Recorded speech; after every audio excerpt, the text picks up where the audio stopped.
citoyens lambda un grand tour organisé à la présidence à l'occasion du coup d'envoi des activités religieuses durant le mois du Ramadan. Le ministère des Affaires islamiques et de l'enseignement originel déploie des missions de prêche et d'animation religieuse dans des pays africains et européens.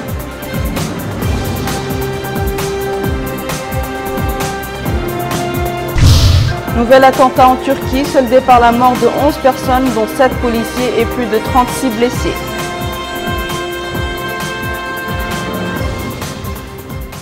Merci mesdames et messieurs de vous joindre à nous. Je vous le disais en titre, le président de la République, M. Mohamed El Abdelaziz, a organisé hier soir à la présidence une grande cérémonie de rupture du jeûne, et ce à l'occasion du coup d'envoi des activités d'animation du mois béni du Ramadan. Le Premier ministre, les membres du gouvernement, les hautes personnalités de l'État et un grand public étaient conviés à ce tour qui était également marqué par une conférence animée par le ministre des Affaires islamiques et de l'enseignement originel sur la doctrine al-Sharia et son rôle dans la région du Maghreb. Abdelrahman Hamad. Pour la troisième année consécutive, le président de la République, M. Mohamed El Abdelaziz, donne le coup d'envoi des activités d'animation du mois béni de Ramadan et les actes islamiques additifs au cours d'un repas de rupture du jeûne offert par la présidence de la République. L'iftar s'est déroulé en présence du Premier ministre Yahya Ould Haddamin, des présidents du Sénat et de l'Assemblée nationale, des membres du gouvernement, du président du Conseil économique et social, des présidents des institutions constitutionnelles, des autres autorités de l'État, des parlementaires, des ulémas et imams, des médecins, des présidents de plusieurs partis politiques et organisations de la société civile, des personnalités religieuses concernées par l'animation du mois de Ramadan, des représentants des quartiers populaires de Nouakchott, des membres du corps diplomatique islamique et des représentants des institutions consulaires accréditées en Mauritanie. L'événement a donné lieu à une conférence du ministre des Affaires islamiques et de l'enseignement originel, M. Ahmed Ould Daoud, sous le thème « La doctrine al-Ash'ariya et son rôle dans la religion du Maghreb en tant que doctrine centriste fondée sur les croyances d'Ahl Sunnah wal Jama'a ». Il a ajouté que celle-ci avait fait barrage des fausses doctrines comme celle d'Al-Mu'tazila et autres, et qu'elle est fondée sur les enseignements du Coran et de la Sunna du prophète, paix et salut sur lui. Le ministre a enfin précisé que ces mois bénis méritent toute l'attention, l'animation et la considération dont il bénéficie du président de la République, car il est les mois de l'entente, de l'entraide et de la coopération. Notons que la première saison de ces activités d'animation du mois de Ramadan était en 2014 sous le thème « Le rôle, le rite malikite et ses caractéristiques ». La saison de 2015 avait été consacrée au soufisme et la saison de ce Ramadan porte sur la doctrine al-Ash'ariya. Parmi les activités du mois béni du Ramadan, l'envoi de missions de prêche et d'encadrement religieux dans des pays africains et européens. Ces missions, dont l'envoi a été annoncé aujourd'hui par le ministre des Affaires islamiques et de l'enseignement originel, séjourneront en Allemagne, en Côte d'Ivoire, en Gambie, au Niger et au Congo. Malika Naqli.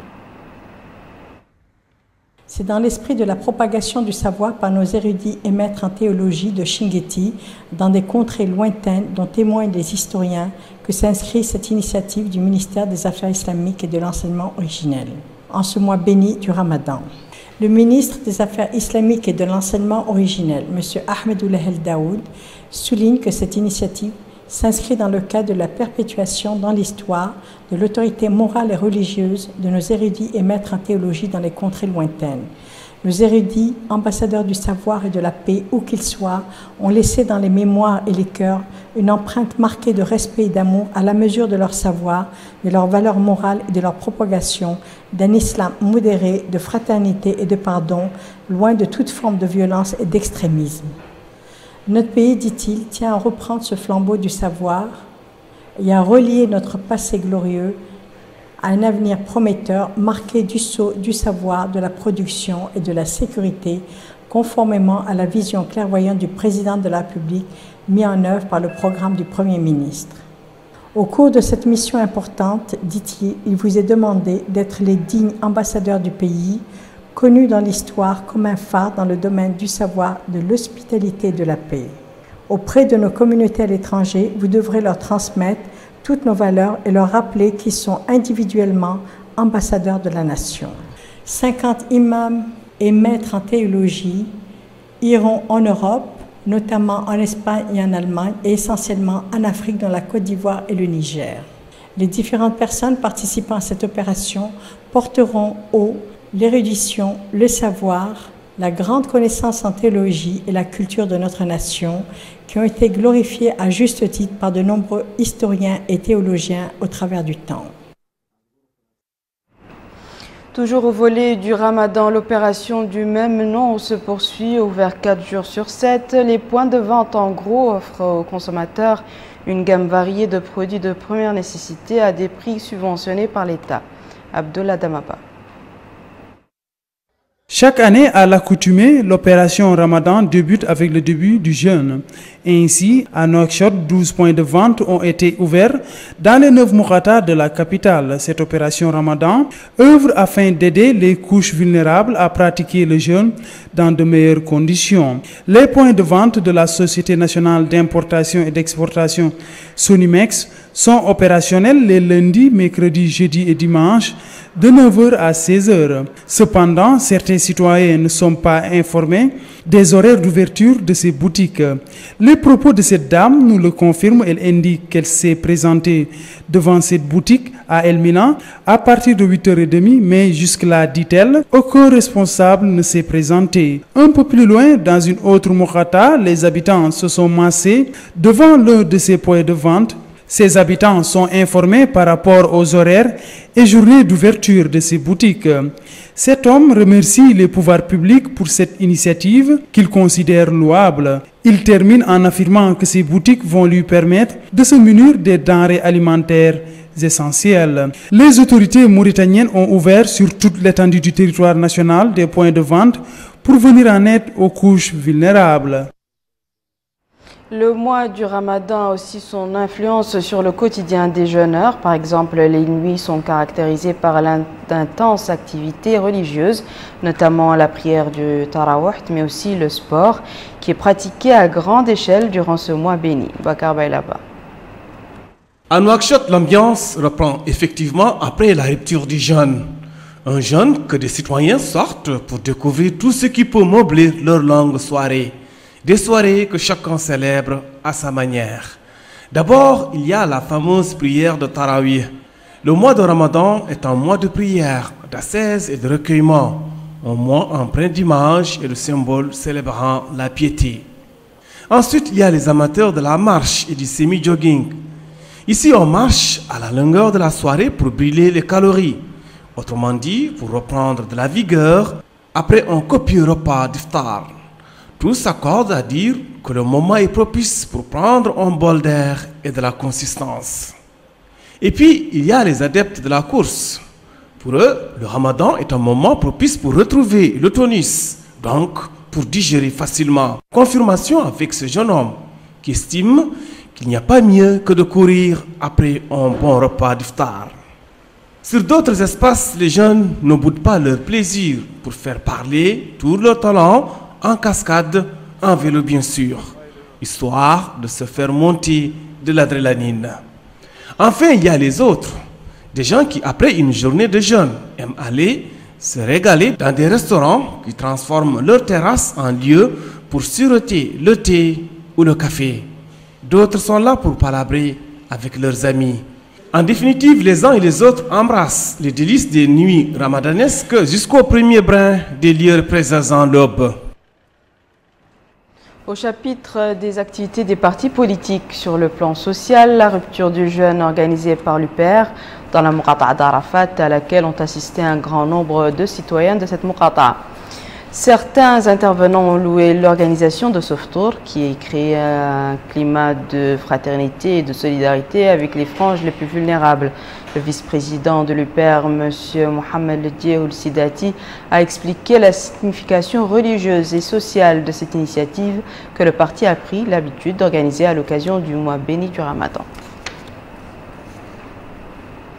Au chapitre parlementaire, la Commission des relations extérieures à l'Assemblée nationale a tenu aujourd'hui Une réunion consacrée à la discussion de 3 projets de loi relatifs à des conventions arabes ratifiées par notre pays dans les domaines du travail, des mineurs, de l'inspection du travail et du niveau minimal des assurances.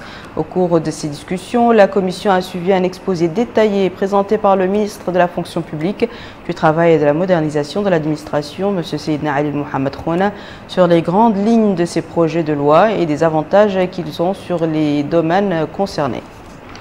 De son côté, la Commission des affaires économiques à l'Assemblée nationale a tenu une réunion consacrée à la discussion du projet de loi autorisant la ratification de l'accord de crédit signé entre notre pays et le Fonds du développement économique et social destiné à la contribution au financement du projet de création d'un parc éolien dans la zone de Boule-Noire.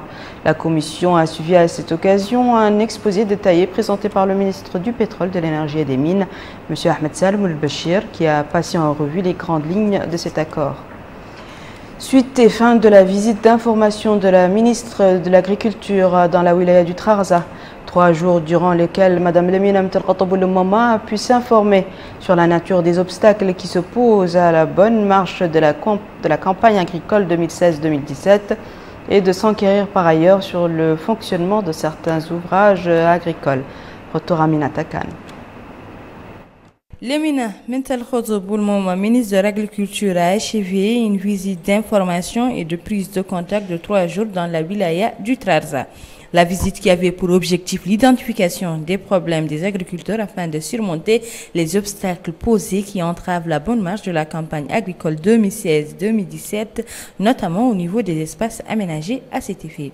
L'établissement Rim Vuyuru a été l'une des principales étapes de cette visite au cours de laquelle la ministre s'est informée sur les efforts déployés par les responsables de cet ouvrage créé en 2013 pour améliorer le rendement agricole et approvisionner les marchés locaux en produits en plus de l'accès aux marchés internationaux, en particulier européens. Lemina Mtelkhatoboul-Mama, ministre de l'Agriculture, a suivi à cet effet des explications inhérentes aux phases de production, aux espèces produites de fruits et légumes et aux délais de validité et de période de culture, explications fournies par le directeur général de la société, Cheikh Oulaha. Le directeur a en outre précisé que la société projette la création d'une ferme de 70 hectares cultivés sous des cages en verre afin de satisfaire la demande pendant toute l'année. À la fin de ces visites, la ministre a indiqué que les orientations du président de la République, Mohamed Ould Abdelaziz, illustrent la nécessité de l'exploitation des opportunités offertes par les aménagements agricoles réalisés dans la wilaya du Trarza afin d'assurer la mise en œuvre des programmes exécutés. Elle a souligné que la wilaya du Trarza est l'état-major des travaux de nature à permettre une exploitation optimale et maximale des espaces aménagés dans les futures campagnes agricole. Nouvelle sortie de promotion de la faculté des sciences juridiques et économiques du système LMD à l'université de Nouakchott. L'événement a donné lieu à une cérémonie à laquelle ont assisté, outre les membres de cette promotion, un parterre de professeurs émaillés par des interventions qui ont apprécié le sérieux et l'esprit studieux dont a fait preuve cette promotion durant l'année universitaire écoulée. La cérémonie a aussi été marquée par la distribution de diplômes à la nouvelle promotion ainsi que des prix de reconnaissance au staff d'encadrement. Nous clôturons cette page de l'actualité nationale par la tombée des rideaux à Nouadhibou sur la 5e édition du championnat scolaire de football dit Coupe du Wali. Le trophée a été remporté par l'équipe du lycée Al-Baraka qui a battu son rival du collège El-Menhel sur le score de 3-1. Amina Khalil. La 5e édition du championnat des écoles prend fin à Nouadhibou et annonce un nouveau champion, l'équipe de l'école Al-Baraka. La compétition, connue également sous le nom de la Coupe du Wadi, a pris fin sur un score qui n'a pas déçu les jeunes supporters, 3-1. La 2e équipe dans le classement, celle du collège El-Menhel, ainsi que la 3e équipe, celle du collège numéro 1, ont également bénéficié de cadeaux afin de les encourager et à reconnaître l'effort qu'ils ont fourni. En collaboration avec les partenaires locaux à la promotion de la jeunesse, le Wadi a également remis des certificats de mérite à nombre d'entreprises et sociétés qui ont contribué à la mise en œuvre de cet événement organisée maintenant depuis 5 années successives. Le wali de Dakhlet Nouadhibou, M. Mohamed Valoul Ahmed Diora, a remis des certificats de mérite aux représentants des sociétés et partenaires qui ont appuyé le déroulement de cet événement. La Direction régionale de l'éducation, l'entité organisatrice de ce championnat, qui a duré 4 semaines, affirme que par l'organisation de ce genre d'événement, elle vise à impliquer les jeunes dans les activités sportives afin de les garder préservés et loin de la rue, tout en améliorant leur santé physique et morale. La 5e édition du championnat des écoles a vu la participation de 16 équipes relevant des différentes institutions éducatives, publiques soit-elles ou privées, et a vu la participation d'un grand public sportif, public qui a ravivé et rajouté à l'importance de cet événement abrité par le stade municipal de Nouadhibou. En Turquie, 11 personnes dont 7 policiers ont été tués ce matin dans un attentat à la voiture piégée qui a visé un bus de la police dans un quartier historique d'Istanbul. Les explosifs dissimulés dans une voiture en stationnement ont été déclenchés à distance au passage du bus de la police. L'attaque qui s'est produite à une heure de pointe à Beyazit, secteur très fréquenté, a également fait 36 blessés dont 3 sont graves. 4 suspects ont été interpellés par la police et conduits au siège de la sûreté pour être interrogés, a rapporté l'agence pro-gouvernementale Anatolie sans autre détail. L'attentat n'a pas encore été revendiqué, mais le président turc a désigné les rebelles du Parti des travailleurs du Kurdistan. L'ultime super mardi des primaires pour la présidentielle américaine a démarré aujourd'hui dans le New Jersey. Dernier grand rendez-vous dans la course à la Maison-Blanche qui doit consacrer la victoire de la candidate démocrate Hillary Clinton. Donnée gagnante dans la nuit. Quelques heures avant l'ouverture du scrutin, plusieurs médias américains avaient annoncé qu'Hillary Clinton a passé la barre du nombre de délégués, lui assurant de devenir la première femme à briguer la Maison-Blanche pour un grand parti américain. La candidate n'a pour autant pas crié victoire, craignant une démobilisation de ses partisans lors de ce super mardi, au terme duquel elle espère remporter une victoire symbolique face au sénateur du Vermont, Bernie Sanders, et rassembler son camp en vue de l'élection présidentielle du 8 novembre. Le sénateur du Vermont a de son côté immédiatement dénoncé la précipitation médiatique, affirmant que sa rivale ne pourrait pas revendiquer de victoire avant la convention d'investiture de Philadelphie du 25 au 28 juillet. Ce sera tout pour ce journal, mesdames et messieurs. À présent, le rappel des titres. Le président de la République convie des personnalités et des citoyens lambda à un grand tour organisé à la présidence à l'occasion du coup d'envoi des activités religieuses durant le mois béni du Ramadan.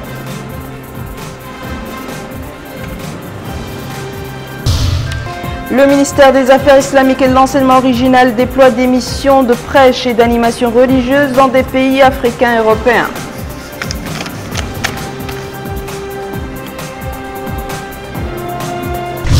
Nouvel attentat en Turquie, soldé par la mort de 11 personnes, dont 7 policiers et plus de 36 blessés.